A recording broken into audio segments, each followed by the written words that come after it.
They say necessity is the mother, mother of all innovation.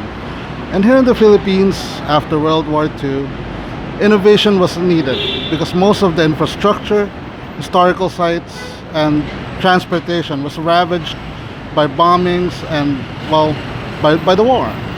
So, uh, during that time, after World War II, Americans had a surplus of Willys Jeeps, and with the lack of proper transportations like trains and trolleys. We used to have trolleys actually, funny enough. So Filipinos had to innovate, as the word would say. And thus the king of the road was born.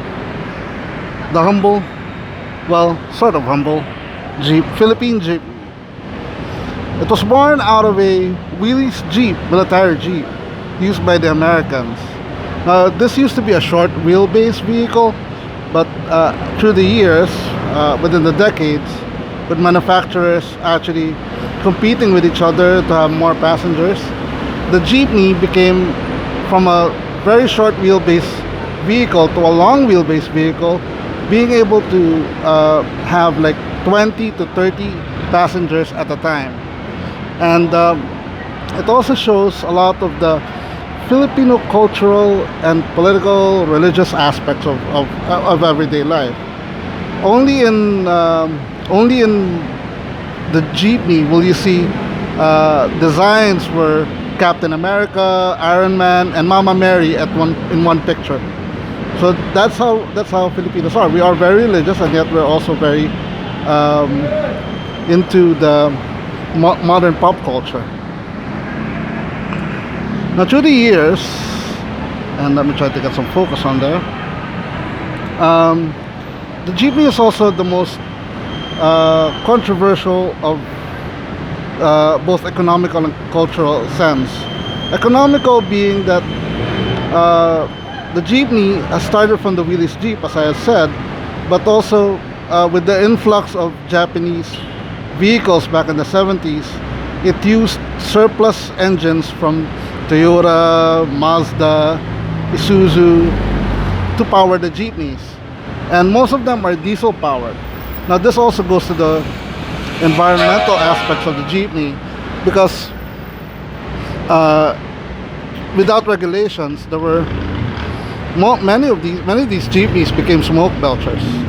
They were puffing out black smoke, and it sort of like destroyed the quality of air in Metro Manila. But through the years, with engines improving, they have been and with regulations, they have been improving in terms of the air quality has been improving. But there is also an attempt to actually kill off the king of the road by using newer vehicles from Japan, mini buses actually, usually Isuzu, some from Korea as well. But the popularity of the Jeepney never fades in the Philippines. It's sort of an icon. It's like saying balut, you know. And many of these Jeepney drivers are also facing that kind of dilemma of whether to improve, because improving a Jeepney is costly. Actually, maintaining one is costly. The average income of a Jeepney driver isn't that high, so they have to also incur expenses not only with repairs but also by giving their share to the operator, and sometimes you have to also pay like traffic offenses. Now, unfortunately, there are some drivers that do have faults in terms of traffic offenses, but it's really expensive for them. And during the pandemic, and this is the sad part of it all, they were highly affected by it. The Jeepney stopped for a year. Many of them lost their income in just like a few months, less than a few months. Many of them were on the side of the road, almost begging for money. But thankfully, as the lockdowns are getting more lighter now, and the economy is going back to life with the holidays coming up, Hopefully the jeepney drivers will be getting themselves back together economically.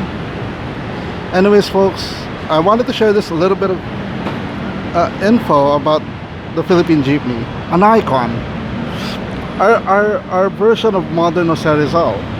That's our national hero, and also the king of the road, who's clinging on to its throne amidst the barrage of newer technology, of economic disparity, and that's it. I hope you guys like this. If you do, please do give it a like, and also, if you can, subscribe to my channel. And also, to grow this community, please do share it with your friends and family. Thank you, folks. I'll see you guys later.